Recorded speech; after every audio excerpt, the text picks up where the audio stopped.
રાજકોટ લોક અદાલતમાં 30,000 કેસો સુનાવણી હેઠળ જયપુર અકસ્માત કેસમાં પીડિત પરિવારને 63 લાખનું વળતર મંજૂર કરાયું। રાજકોટ જિલ્લા કાનૂની સેવા સત્તા મંડળના ઉપક્રમે આજે જિલ્લા અદાલત સંકુલ ખાતે રાષ્ટ્રીય લોક અદાલતનું આયોજન કરવામાં આવ્યું છે।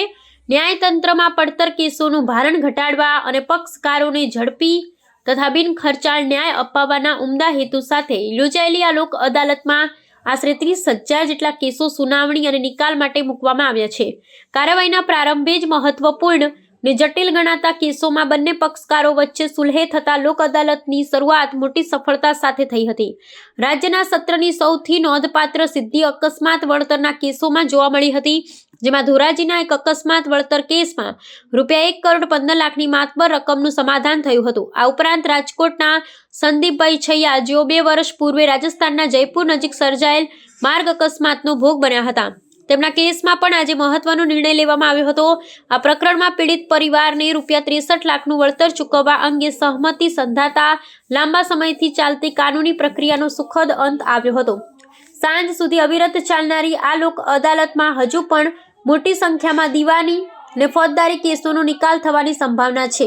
ન્યાયિક અધિકારીઓ, વકીલો, પક્ષકારોના સહિયારા પ્રયાસોથી સમાધાનકારી વલણ અપનાવવામાં આવી રહ્યું છે, જેના કારણે વર્ષો જૂના કેસોનો નિવેડો આવી રહ્યો છે। આ પ્રક્રિયાથી પક્ષકારોનો સમય અને નાણાં બચવાની સાથે સાથે અદાલતોમાં કેસોનું ભારણ પણ હળવું થાય તેવી આશા વ્યક્ત કરવામાં આવી છે। HV જોટાણીયા, ફૂલ ટાઈમ સેક્રેટરી, જિલ્લા કાનૂની સેવા સત્તામંડળ, રાજકોટ।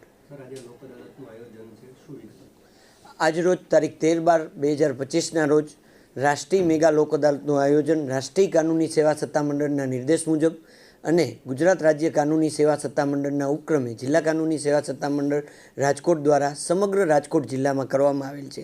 આજરોજ સમગ્ર રાજકોટ જિલ્લામાં કુલ 37,000 જુદા જુદી કેટેગરીના કેસો મૂકવામાં આવેલ છે, જેમાં બેંક લેણાના કેસો, ચેક રિટર્નના કેસો, મોટર અકસ્માત વળતરના કેસો, સિવિલ કેસો, આવા જુદા જુદા કેટેગરીના કેસો પરત્વે છેલ્લા 3 મહિનાથી જુદી જુદી વીમા કંપની, જુદી જુદી ફાઇનાન્સ કંપનીઓ, પ્રાઇવેટ પક્ષકારો વગેરે સાથે જુદા જુદા પ્રકારની મિટિંગો યોજી અને પક્ષકારો વચ્ચે સુમેળભર્યા સંબંધો જળવાઈ રહે અને પોતાના કેસમાં સમાધાન થકી કેસનું નિરાકરણ થાય તો તેનાથી બંને પક્ષકારોને ખર્ચ, સમય અને વ્યય આ તમામ વસ્તુઓમાં ફાયદો થાય છે। એક તો પોતાનો સમય કેસની જે અપીલ કરવાનો હોય એ બગડતો નથી, નાણાંનો એ રીતે કે જો કોઈ કોર્ટ ફી ભરવામાં આવેલ હોય તો એ કોર્ટ ફી પણ લોક અદાલતમાં સમાધાન થકી કેસો પૂર્ણ થાય તો એમને કોર્ટ ફી પરત મળે છે। લોક અદાલતમાં સમાધાનથી કેસ ફેસલ થાય એ તકરાર નિવારણનો શ્રેષ્ઠ વિકલ્પ છે અને બંને પક્ષકારો હસતા મોઢે લોક અદાલતમાંથી સમાધાન થકી કેસનો નિકાલ થવાથી પોતાના ઘરે જાય છે। આ સિવાય જો કોઈ કોર્ટ ફી ભરવામાં આવી હોય તો તે પણ પરત મળે છે અને આજ રોજ સમગ્ર જિલ્લામાં જે 37,000 કેસો મૂકવામાં આવેલ છે એમાંથી 60% ઉપરાંત કેસોમાં સમાધાન થવાની શક્યતા છે।